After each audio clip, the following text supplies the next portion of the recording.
आगे कहा है, निडर से याद से पंछी। पंछी होता है तो उसे गिराने के लिए, उसे मारने के लिए सयाद भी होता है, पारधी भी होता ही है। जो ऊपर उठता है उसकी टांग खींचने वाले होते ही है, लेकिन उससे डरना नहीं है। निडर से याद से पंछी, ये कुर्बानी तो आसान है। साधना करते करते अगर तू कुर्बान हो जा तो ये आसान है, ये कोई बड़ी कुर्बानी नहीं है। आप कहेंगे माँ आप क्या बोल रहे हो, पागल हो गई हो क्या, कि विकास आध्यात्मिक आसमान में उड़ते उड़ते उड़ते हम मर जाए तो भी चिंता नहीं। हाँ, न डर सयाद से पंछी, कोई पैर खींचने वाले, टांग खींचने वाले, जाल बिछाने वाले आएंगे। न डर सयाद से पंछी, अगर किसी ने तुझे तीर मार दिया या तुझे फूंक दिया, निशाना लगाकर तुझे गिरा दिया और तू मर गया, तो ये कुर्बानी तो आसान है, ये कुर्बानी तो आसान है।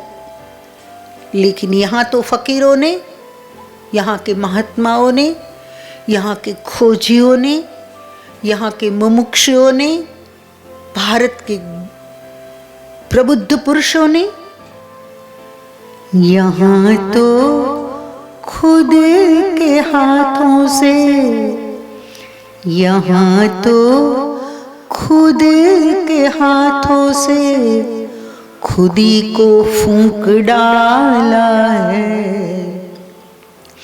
यहाँ तो खुद के हाथों से खुदी को फूंक डाला है। ये रास्ता तो ऐसा है कि खुद के हाथों से खुदी को फूंक दो, अहंकार का कत्ल कर दो।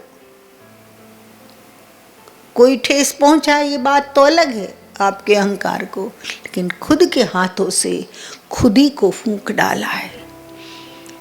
ऐसे ब्रह्मदर्शी यहाँ हुए हैं, ऐसे आत्मदर्शी महापुरुष भारत की भूमि पर बहुत हुए हैं कि स्वयं को खत्म कर दिया। बुद्ध को किसी ने कहा नहीं था कि घर छोड़ दे। बुद्ध का सारथी था, बहुत स्नेह करता था गौतम को। प्रबुद्ध होने के पहले राजकुमार गौतम नाम था बुद्ध का, बहुत प्यार करता था, पुत्र तुल्य रखता था उसको, बुजुर्ग भी था। जब बुद्ध एक राजकुमार की हैसियत से आदेश करता है छंदक सारथी को, रथ के चलाने वाले को, कि हमारी अश्वशाला में से एक अच्छे औलाद का और श्रेष्ठ किस्म का घोड़ा लाकर दीजिए मुझे। क्या करेंगे राजकुमार, आज रात में मुझे राज्य की सीमाएं लांघ लेनी है। अरे आपके जीवन में दुख क्या है? बुद्ध ने कहा पता नहीं था तब तक तो ठीक है, लेकिन पता लग गया तो अब नहीं रुक सकता हूं मैं संसार में,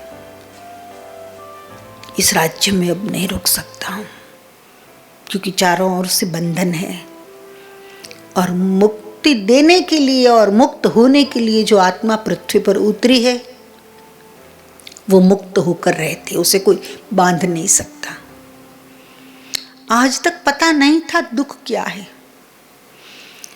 आपने ही तो आज परिचय कराया। छोटी सी कथा है बुद्ध की। बुद्ध का जन्म हुआ, धूमधाम से मनाया गया।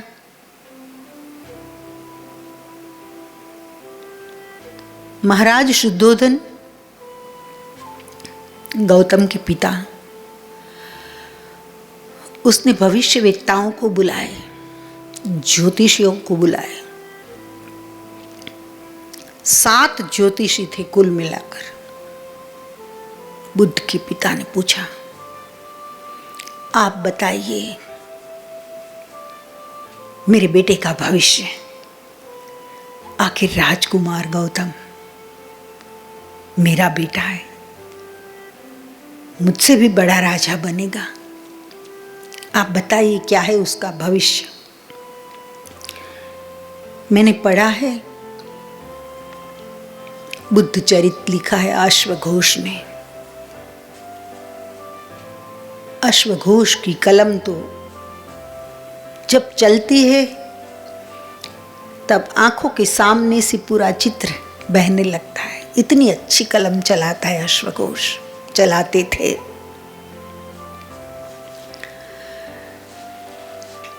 भविष्यवेत्ताएं 7 थे।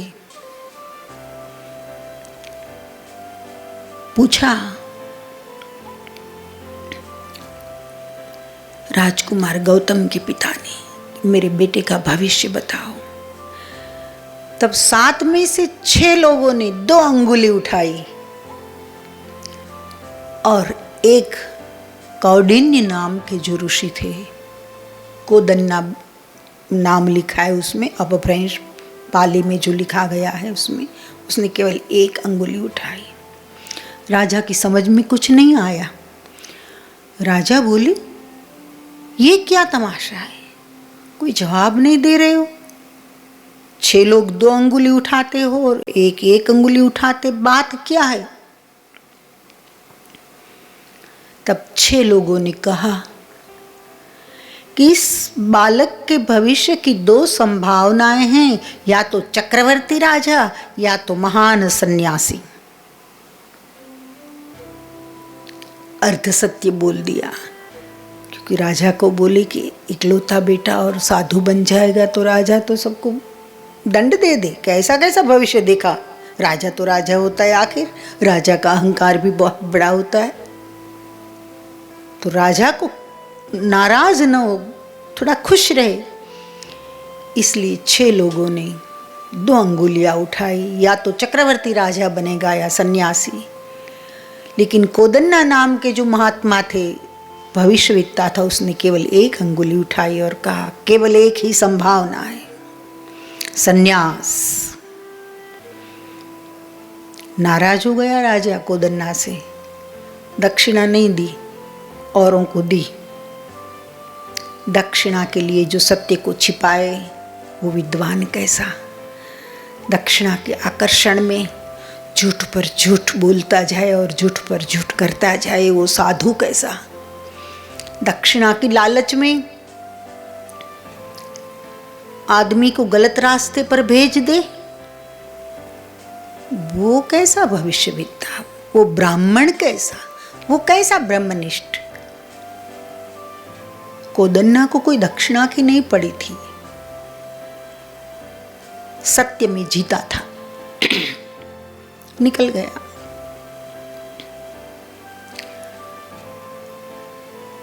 राजकुमार गौतम के पिता ने घोषणा कर दी कि मेरे बच्चे की नजर के सामने कोई दुख का दृश्य नहीं आना चाहिए। दुख क्या है इसका उसको पता ही नहीं चलना चाहिए, क्योंकि और विद्वानों ने कहा था कि अगर दुख देख लेगा तो सन्यास के प्रति मोड़ जाएगा, जाग जाएगा कि बस संसार यही है। और आज तक जितने लोगों ने संसार को जान लिया है उन्होंने त्याग दिया है। संसार की नश्वरता जिन लोगों ने जान ली है, संसार सुख की क्षणभंगुरता जिन लोगों ने जान ली है,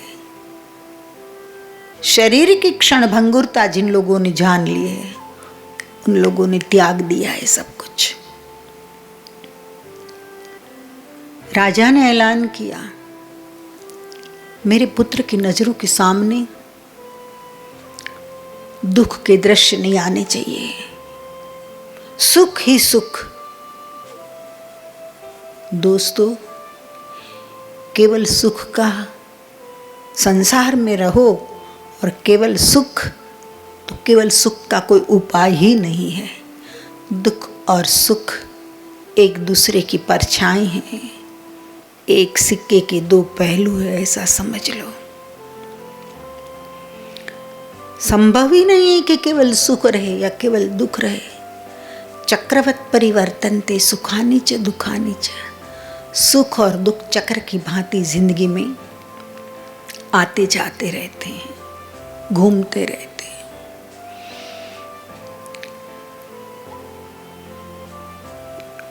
युवान हुआ राजकुमार गौतम, उसकी शादी भी हुई, सुंदर पत्नी थी यशोधरा। एक पुत्र भी हुआ राहुल नाम का। लेकिन पता नहीं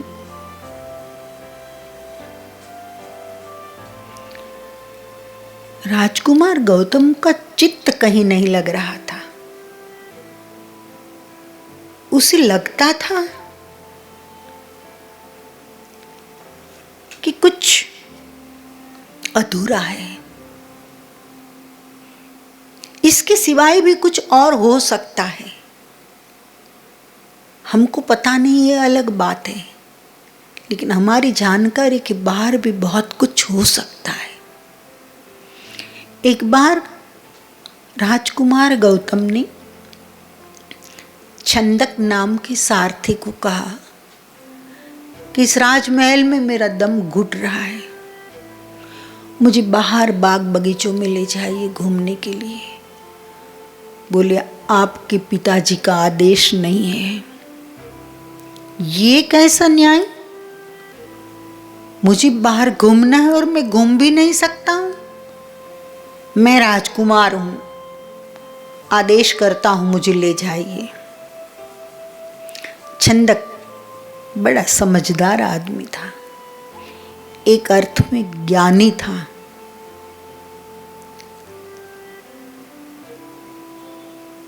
सत्य के स्तर पर जी रहा था।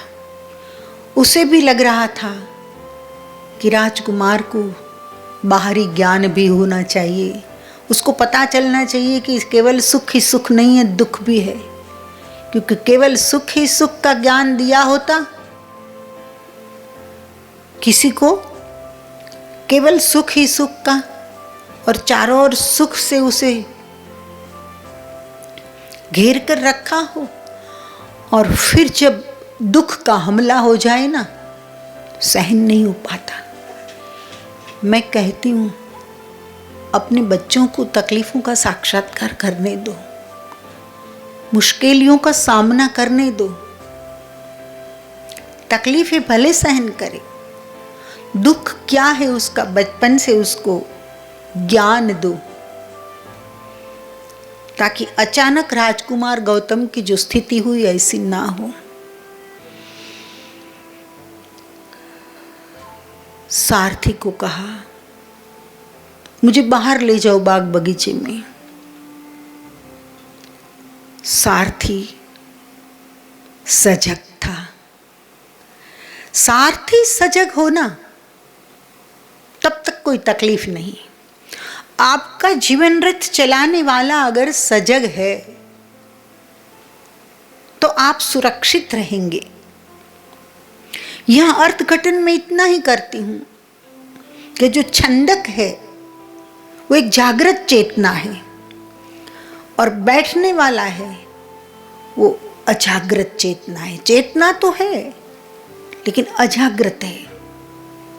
जागृत चेतना के हाथ में अगर लगाम होगी जीवन के रथ की तो कोई तकलीफ नहीं।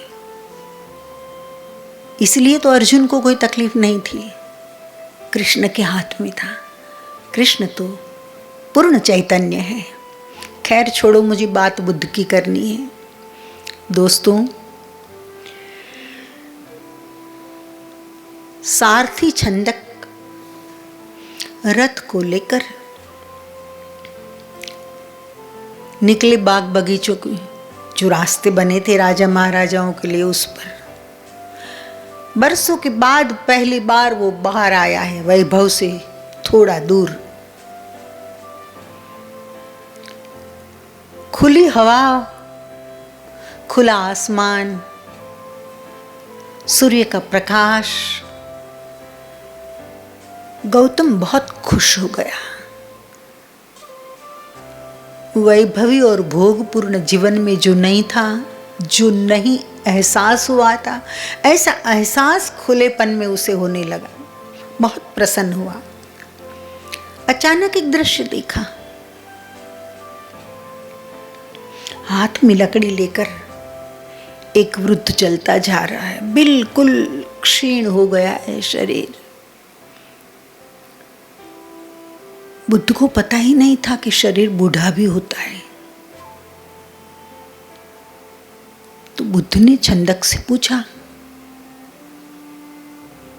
कि वह कौन है, पशु है कि मनुष्य है, मेरी समझ में नहीं आ रहा है। तब छंदक कहता है वह एक वृद्ध है। बोले वृद्ध क्या होता है? बोले मनुष्य ही होता है। तो बोले ऐसा क्यों हो गया? राजकुमार, ये तो प्रत्येक मनुष्य की नियति है। पैदा होना, होना, बड़ा होना, क्षीण होना और नष्ट होना। उसका शरीर क्षीण हो गया है, जीर्ण हो गया है शरीर। बोले मैं भी ऐसा हो जाऊंगा? छंदक बोले बिल्कुल, ये तो अनिवार्य रूप से होगा। झटका लगा। राजकुमार गौतम को बहुत बड़ा झटका लगा कि इतना सुंदर मेरा शरीर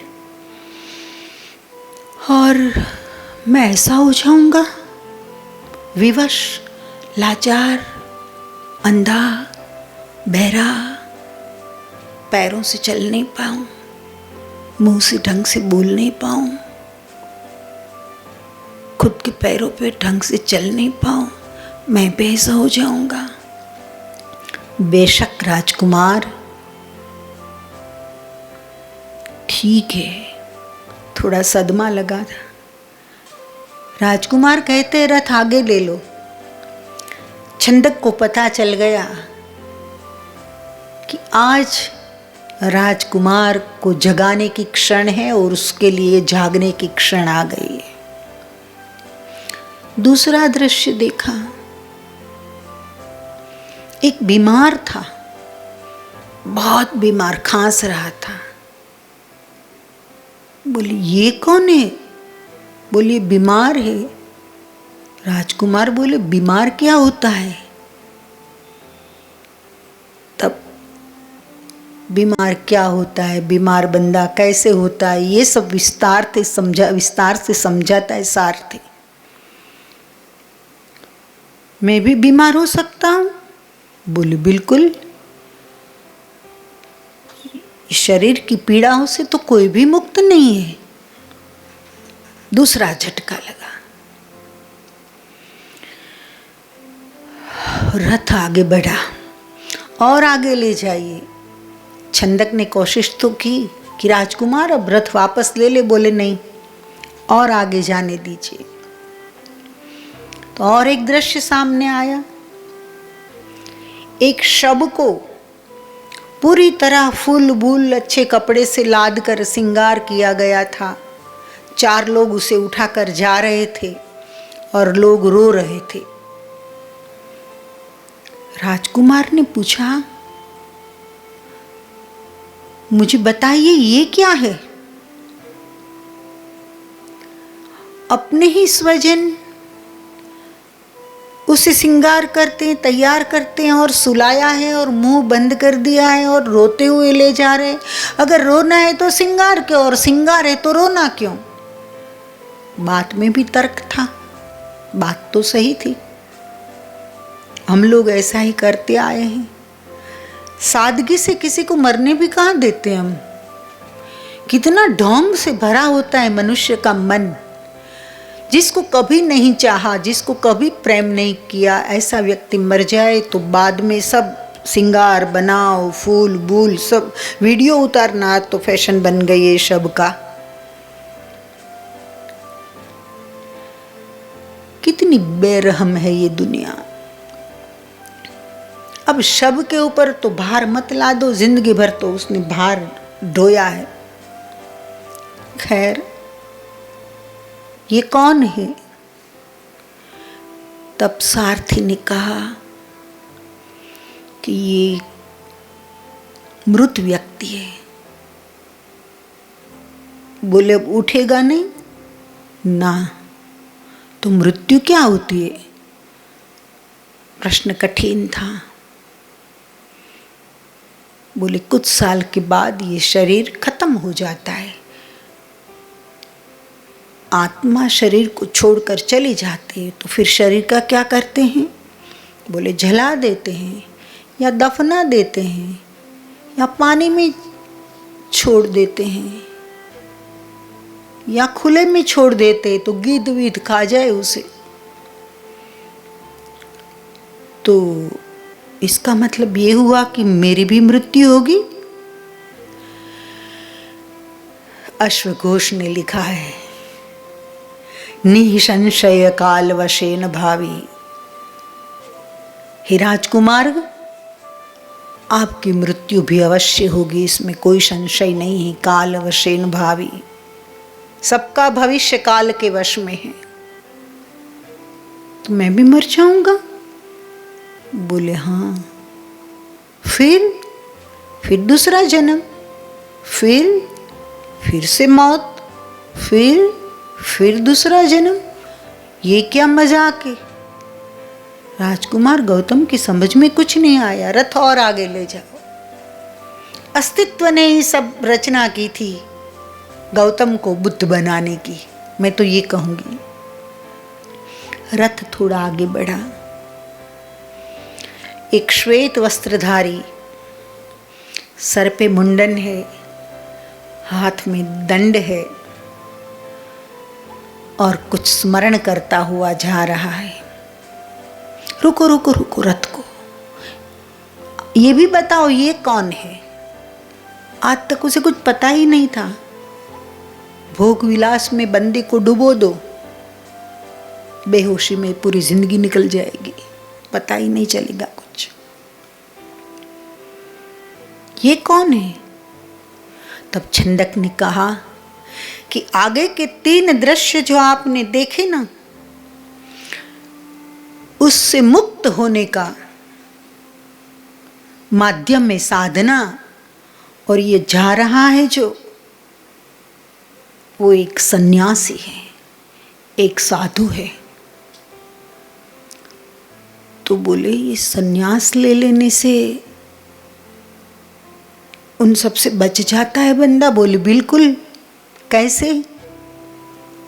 बोले सन्यास लेकर साधना करता है व्यक्ति, और साधना की ऊंचाइयों पर पहुंचकर एक ऐसी अवस्था में पहुंच जाता है कि उसके कर्म भस्मीभूत हो जाता है।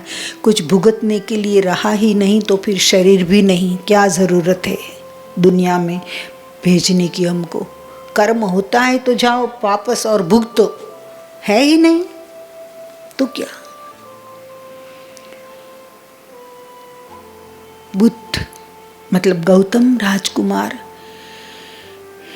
एकदम प्रसन्न हो गए और कंठक को आदेश दिया, रथ वापस ले लो और आज मध्य रात्रि को मुझे एक ऐसा अश्व ला कर दो, पवन वेगी, जो मुझे राज्य की सीमाओं से पार तक पहुंचा दे। कोशिश तो की होगी कंठक ने समझाने की, लेकिन ज़्यादा विस्तार कहीं नहीं देखा। इसका मतलब ये हुआ कि जो छंदक एक जागा हुआ व्यक्ति था और उसने सोच लिया कि इस राजकुमार में भी संभावना है जागने की और लाखों को जगाने की। तो अस्तित्व को जो मंजूर है वो भले आज हो जाए। अगर साथ नहीं देता छंदक तो थोड़ी तकलीफ पड़ती, लेकिन बुद्ध ने ठान तो ली थी कि अब नहीं, बहुत हो गया।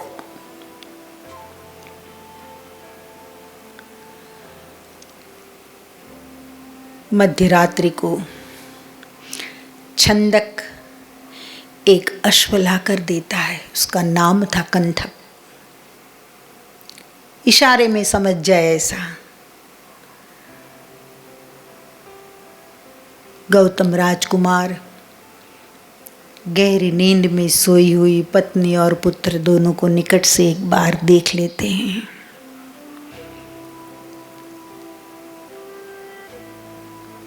और फिर अश्व पर सवार होते हैं, विदा ले लेते हैं सारथी से।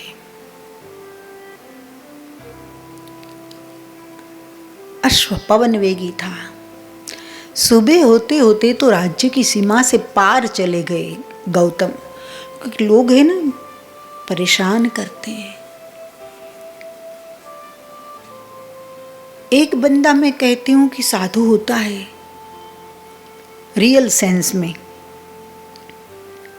वास्तविक साधु होता है, अगर वो सच्चा साधु होता है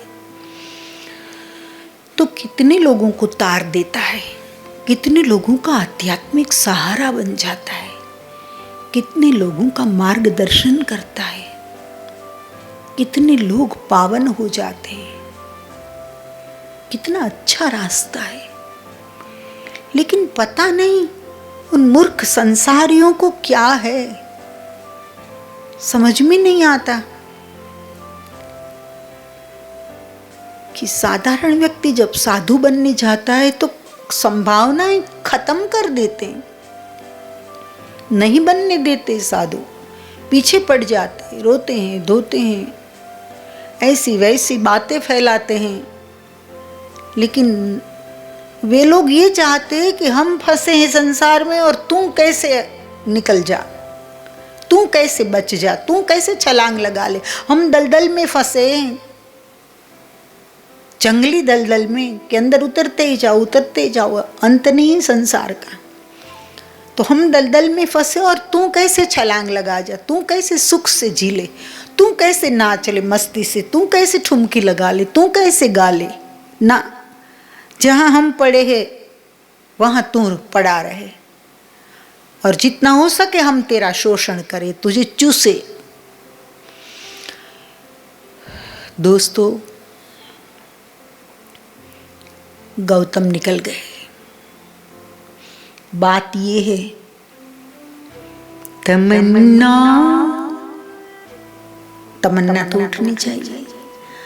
तमन्ना जो उठे ऐसी, फना की कोई भी दिल में फना होने की, संसार को फना कर दो, छोड़ दो सब, और एक अलग दुनिया है। लक्ष्य वहां जोड़कर विकास कर लो। कोई संघ में से ऊर्जा मिल रही है तो संघम शरणम गच्छामि,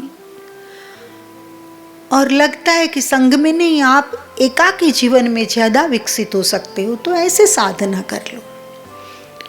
लेकिन तमन्ना तो उठनी चाहिए, और ऐसी कोई तमन्ना जो उठ गई, तमन्ना जो उठे ऐसी, फना की कोई भी दिल में, तो मंजूर हो गई पूरी तरह से बंदगी तेरी।